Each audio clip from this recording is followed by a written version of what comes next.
Listen carefully to this promise. It's taken from the first chapter, the third verse of the book of Joshua. Here it is. Every place that the sole of your foot shall tread upon, that have I given unto you. Do you believe it? Well, I know it's true. I have proven. But this promise is made not to be out of you. It's made to be in you. Maybe you're not even aware that there is an inner you, a real you. In the New Testament, it's put in this manner.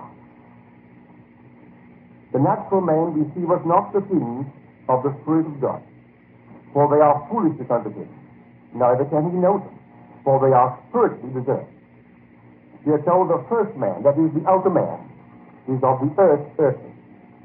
The inner man, the second man, is the Lord from heaven. Now this book from which I read the quote is the book of Joshua. The word Jesus is the Greek form of the word Joshua. They are identical in meaning.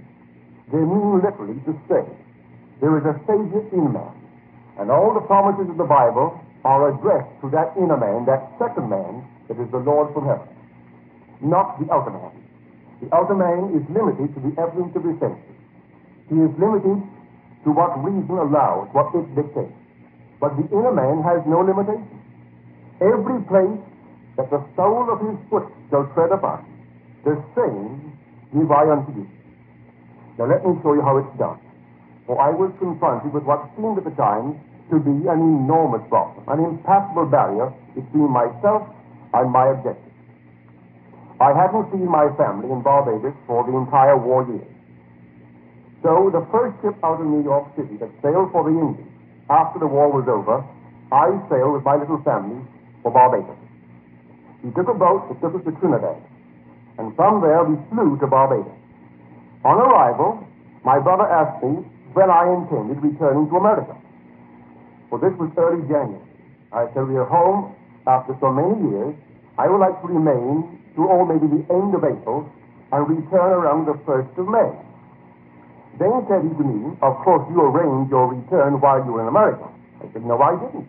He said, Neville, how could you have left America, that is the capital of the world? Everything goes on there, especially in New York City. And if any passage could be arranged, certainly it should have been done in New York City. Do you realize that there are literally thousands, tens of thousands of people waiting all through the island for passage to America? And little Barbados has nothing to offer. There are only two ships that ply the waters. One sails out of Boston carrying 120 passengers, and one sails out of New York carrying only 60. And I am told that all space, all available space is already committed right through the month of September. And here it is January. Not only the space is committed, but there are actually thousands of people waiting on a waiting list. If you put your name down with your family of three, you are at the bottom of the list. It will take 2 years to get out of there. I didn't tell him what I'm telling you now. I didn't wish to disturb him because he didn't know or was not familiar with this technique. I made no effort to book passage. I simply put my name, yes, at the bottom of the list. But I wasn't concerned. It was January, and I am in Barbados for vacation. So I'm not really concerned and spoil my vacation about the lack of passage. I wanted to get back to New York City around the 1st of May. So this is what I did based upon this promise. At the very end of March, I saw the ship that sailed for New York, leaving the boat, leaving the bay. I had a good mental picture of what she looked like, a small one. So that day, as I returned to my hotel, after lunch, I sat in a nice easy chair in my room, and to see what I did. I knew that if the inner man could perform an action, that the outer man would be compelled to duplicate it. For whenever the action of the inner self corresponds to the action which the outer self must take to appease desire, that desire must be realized. So I made as lifelike and as living a representation as possible of what I would see and what I would do and what I would hear were I physically present on that ship. Well, I knew one thing I would have to do if I sailed. You see, in Barbados there is no deep water harbor. That is not as yet. So all passengers must take a small little ship, we call them tenders, like a little launch, and move off maybe a mile or maybe 3/4 of a mile to sea. Then your little ship is lashed alongside of the big ship, and a gangplank is lowered, and you walk up the gangplank. That's one act I would have to perform if I sailed on that boat. I could perform it as a visitor, but the emotion of someone who actually is sailing differs from the emotion of one who is only visiting, seeing a friend off. So I had to catch a sort of a mixed emotion, for it was a peculiar, sweet sadness. I was leaving a very wonderful and large family behind me that I had not seen in 6 years. Although I was returning to a home that I loved in New York City, I was happy to get back, or to be sailing, but I was sad at sailing, that sort of feeling that mixed together joy and woe.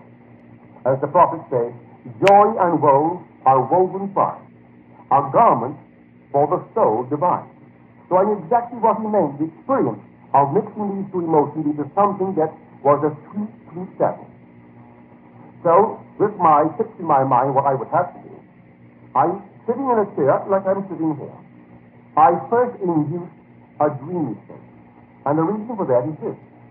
We are told in the book of Job, in a dream, in a vision of the night, when deep sleep falleth upon men, in slumberings upon the bed, then he openeth the ears of men, and seeth their instruction.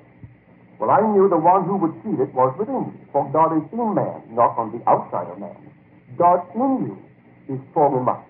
So the one in me would have to be my own wonderful I am. That's the God in man, man's consciousness. And that in a man is his son, his only lovely begotten son, which is my imagination. So sitting in that chair, I induced a drowsy state.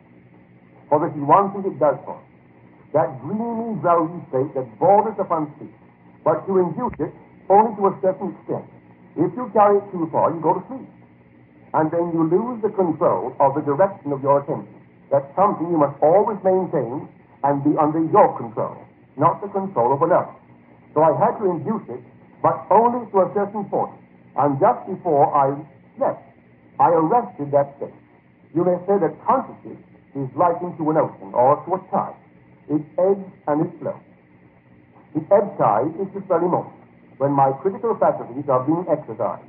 I know exactly where I am seated in the studio and what I'm doing. That is not the state of the flood tide, when I do not know what I'm doing, which is the unconsciousness of sleep. But between these two extremes, of the flood tide of unconsciousness in sleep, and the ebb tide, when all the critical faculties are being exercised, there are any number of intermediary states between these two extremes. I wanted a state that borders upon sleep. So because I'm speaking of a tide, I will call that now the high tide. This high tide lifts a man easily off the bar of his senses, where he is so long lain stranded. So I was stranded on my senses, for they told me I couldn't get out of the island. All that I heard my brothers tell me, my father tell me, they confirmed my senses. So here I am stranded on the bar of my senses. But I knew I could lift myself off what they knew, and what my outer man knew, the critical faculties knew, and actually sail away to my place in New York City. So all I wanted to do was to perform an act, which action implied that I was saved. With that clearly in my mind, I took myself in this chair, induced the drowsy state, and just before I lost control of the direction of my attention, I started the action in my imagination. And this was what I worked out. I felt that if I walked up the gangplank, and it seemed to me real, and then on the top of that ship, holding the rail, I could look back at the little town of Bridgetown and have that feeling of sadness, and yet a sweet sadness, because I was happy that I was saved. So I assumed I stepped off onto the gangplank, and then step after step right up the entire gangplank, making it as natural and as real as I possibly could. I gave every step all the solidity that I could muster, all the sensory vividness that I could actually bring to play upon that action. When I got to the top of the imaginary stairway, which is the gangplank, I became aware that I had wandered from my task. For I had set myself a task to walk up the gangplank and only the gangplank. Then I found myself completely gone. I was not on a ship. When I became aware that I had simply floated away from my objective, I brought myself back to the very first step on that gangplank. And there I went over and over again. I did it over and over and over until that action took on the tones of reality. When it seemed to me normal and naturally real, I then felt I was actually performing it in the right way. So I kept on doing it, and then I went sound asleep in the act of walking up the gangplank. This was on a Thursday afternoon, I would say about 2:30 to 3. The next morning, Friday, at 10:35, the Alcor Steamship Company called me and offered me passage on the next sailing, which was the 21st day of April, putting me back in New York City on the 1st of May. And so I know from my own personal experience that this thing is true, that every place that the sole of your foot shall tread upon, the same give I unto you. If you could now conceive of what you would do, were you in possession of what you want to be in this world, and then having conceived it so that it's clear to you, a vivid representation of exactly what you would see and do and touch, well then, do it. Do it over and over until it seems to you real. And while you are doing it, in that dreamy, drowsy state, allow yourself to slip into the deeper sleep in the act of doing it. When you wake the next day or 5 minutes later, in my case, I woke maybe half an hour later, I was inwardly rehearsed in what would take place. All the people who played their parts, the steamship agents and all the people who did it on the ship, they were bystanders in my scene. I made my scene so real, and because of their physical presence, they became related to my scene. And because they were related to it, they were drawn into my drama and had to play their part. I didn't think of the captain's name or the steward's name or any person on the ship who might be sailing as a passenger. I didn't concern myself with how it would happen. I knew it would have to happen. And in less than 24 hours, I had confirmation of my passage as I saw it, as an outer man seeking and couldn't find it. But the inner man can find it. This is based upon this simple principle, that whenever the action of the inner man corresponds to the action which the outer man must take to, I would say, realize his dream or to appease his hunger, that must be done in the outer world. I know it. So when I returned to New York City, I told my experience to my audiences at Town Hall. A man present said to himself, he didn't say to me, he said to himself, I'm going to disprove this principle. I'm going to do it tonight. And this is what he did. He hadn't climbed the ladder in years. There was no occasion for it. But that night, because he had never climbed that, not never, but he hadn't climbed it in years, he thought he would do that, for there was no occasion for climbing a ladder. So he sat in his easy chair, and he took this imaginary ladder, and up he climbed the ladder. He did it over and over, climbing a ladder, until he went sound asleep in the act of climbing up a ladder. 4 days later, he visited a friend he hadn't seen in years. And she asked him, as a gentleman, if he would mind climbing a ladder and rearranging a picture beyond her reach. He didn't realize what actually took place until he was on the very top of the ladder. And he told me afterwards. When it dawned upon him that he had proven the principle, he became so emotional he almost fell off. Now, don't you try to disprove it. Don't climb a little ladder in the hope to disprove it. You won't disprove it. Rather, put yourself into some big, noble state. Be a wonderful man, a wonderful woman, whoever you are, dream nobly. Construct a little drama which implies the fulfillment of your dream, and then do it over and over and over and make it natural. And I promise you, wherever the sole of your foot shall tread, the same give I unto you outward. Now, after a moment from my sponsor, I'll be back with an incident by far the most interesting case history I could tell you this day. Now, as I've told you, these promises are made to the outer man, not in something that he himself must do. He doesn't do it, he hears it outside, but he must tell it to the inner man, and the inner man must do it. I told the story you've just heard in San Francisco. A blind girl was in my audience, and she was faced with this problem. Although blind, she was earning a wonderful, wonderful income, and of all things, a typist. But they had recently changed the routing of the buses, and she found herself spending 2.5 hours one way on 3 buses. For being blind, I tell you now, when you say blind, her eyes are removed. They are little plastic eyes when you look into her eyes. Surgery removed them years and years ago. So, in her predicament, getting off one bus, she must wait and hope that someone is passing by, seeing her limitation, and help her across the street. So she copped herself, and after 2 weeks, she could not make it in less than 2.5 hours. And in previous days, when she had only one bus to take, she made it in 15 minutes. So that night, this is what she did. She sat in her living room, and she, first of all, investigated what it would cost by taxi. That was completely out of the question. She thought in terms of giving up her apartment, but she had a long lease on it.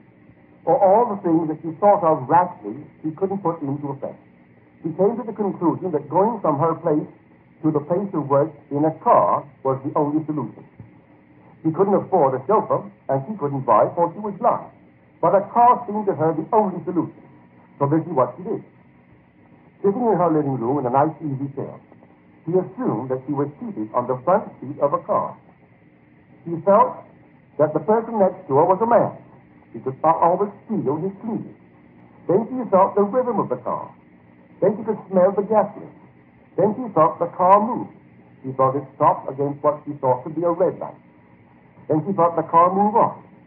She finally came to the end of her imaginary journey. She turned to her companion and said, "Thank you very much, sir." To which he replied, "The pleasure is all mine." She got out of that car, and then she imagined she heard the car click as she slammed in her imagination the door of the car. And then she walked up the plank, leading to her office. The next night, she did it all over again.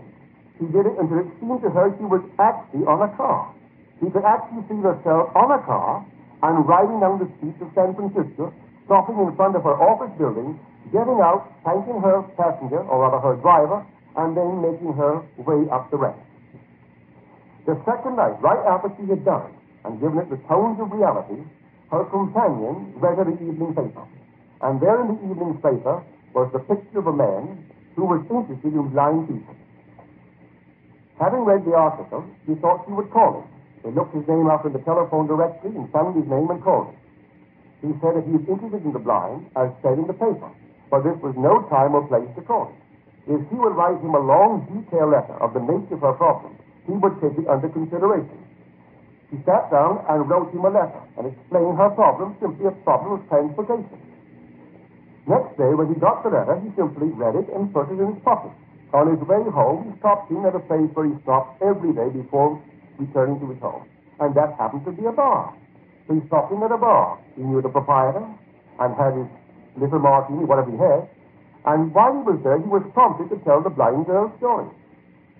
Having told the story, a total stranger between the two of them, because the other one was a salesman for some liquor house, he overheard the story. And he said, "Well, I make a good living, I employ dozens under me, and I do nothing for this community. Here was a girl who not only is taking herself off the backs of taxpayers, but in her letter she states that she is training 9 other blind people to earn their own living. Here this girl, who should be supported by the taxpayers, earns her own living, and she's taught 10 others, rather 9 others, to earn their living. And I, who earn a wonderful living, I do nothing for the community. I will drive that girl to work." The man who received the letter said, "If you, a total stranger, will drive her to work, I, who am interested in the blind, and make it my job, I will then take her home." And that was a bargain. Now, that's almost 3 years ago. I saw that girl just about 6 months ago. And she told me that it is not fair 1 day or a 5-day week. 5 days a week, these gentlemen pick her up and take her to her work and take her from work home. And here's the strange part. The very first morning that she drove with one of these men, she turned to him as she got out of the car, and she said, "Thank you very much, sir." To which he replied, "The pleasure is all mine." The identical words that she in her imagination had used to make the thing seem natural were used the very first day. Now, twice she did it. On the third day, she was being driven to work. I say to you, if she can do it, and if the speaker can do it, you can do it. I have done it a number of times, and I teach others to do it. It's a simple technique. You must learn to believe in the inner man and the reality of what is to you at the moment an invisible presence. This invisible world is not really unreal. It's the most real world imaginable. And the inner man relating to it is a far more real being than the outer personality that you came to and think so much in this world. Try. These things will never fade. Whenever the action of the inner you corresponds to the action which the outer you must take to appease your desire, that desire will be realized. For this whole wonderful world of ours is nothing more than the appeasement of hunger. That's why you built it. We made it to satisfy our longing. You have some intense longing, some wonderful hunger in this world. It may be for a job. It may be an increase of income. It may be some wonderful harmonious relationship in a home that is now strained. No matter what it is, construct a little action. This action implies that your dream has been realized. Then take that action and inwardly do it over and over and over until it takes on the tones of reality. When to you it seems natural, then you may sleep. But I do believe in that sleeping during the action. In some strange way, it seems to hasten the interval between the doing and the realization of it. Of course, you don't have to sleep. But I have found from experience that if I can fall asleep while I'm performing the action which implies the fulfillment of my dream, that I quickly collapse the time. In little Barbados, it took me less than 1 day to have passage on the ship, although the ship was not sailing for another 21 days. Still, I knew I was going to sail on that ship. I had tangible proof. I had the passage in my possession. This girl took really 2 days. Although she was driven on the third day, she really only did it 2 nights. 2 nights sitting in a living room, she assumed she was on a car. She could smell the gasoline. She took all of her senses and hallucinated them. You can hallucinate sight, smell, touch. I can take my hand now, place on this book, and assume that I am pondering something that is not here to be seen by anyone, and so lose myself in it. That to me it seems natural. If I do it until it seems natural and sleep while I'm doing, do you know it will become my possession? That's how everyone should live, and really eventually live in this world. So instead of going out and simply getting things that are not yours, or I would say killing in order to survive, you don't kill to survive in this technique. You die in order to live. You let go of the things that you have kept alive, just drop them, and you simply inwardly seal yourself into another state, and sealing yourself right into the situation of your fulfilled desire, you sleep in that state. And so you'll know the wisdom of the word. In a dream, in a vision of the night, when deep sleep falleth upon men, in slumberings upon the bed, then he openeth the ears of men, and sealeth their instruction. We are rehearsed this night in the part we're going to play when we open our eyes on this outer world. And all that we will do, we do under compulsion. For this inner motion is the force by which the outer event is brought to pass. If you know it, then don't just know it, do it. For if you do it, I promise you, you will get the result. But you must apply. Application is important. Everyone in this world must learn to live by their imagination. And only as you live by imagination can we truly be said to live at all. Now here, in this book of mine, Awakened Imagination, you will find that case history of the blind girl. Read it and apply it and become the man, the woman that you want to be. You can be anything in this world that you want to be. If you know these wonderful promises, accept them and then test them. You're invited to test them. Come prove me now and see if I will not open the windows of heaven and pour you out a blessing so great there is not room on earth to receive it. You can conceive of the impossible state, impossible to the inner man. All things are possible to the inner man. Now I'll be back in just a moment with just a thought for today. Today is to remind you that every place that the sole of your foot shall tread upon has been given unto you. Goodbye, and thank you.